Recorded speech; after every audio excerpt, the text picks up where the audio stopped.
Hello guys! Today I want to show you a new drone glitch in Battlefield 6. With this glitch you can lift yourself up into the sky and get on any building or behind the enemies.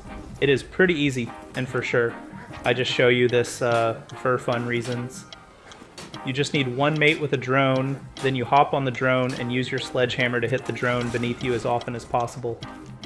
You then will get lifted up into the sky and can use your parachute to reach any spot that was unreachable until now.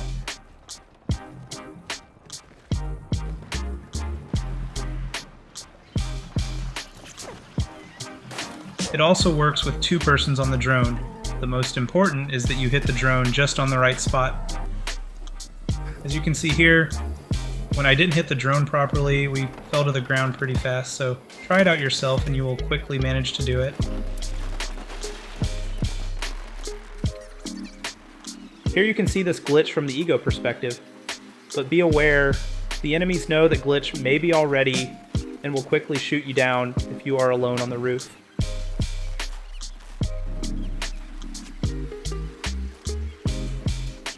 As we tried this glitch for the first time, we totally failed. So in the end, I hope you have a lot of fun playing the game. Maybe you managed to get some funny moments with the drone glitch. If you enjoyed the video, leave a like and subscribe for more Battlefield content. See you on the front. Cheers!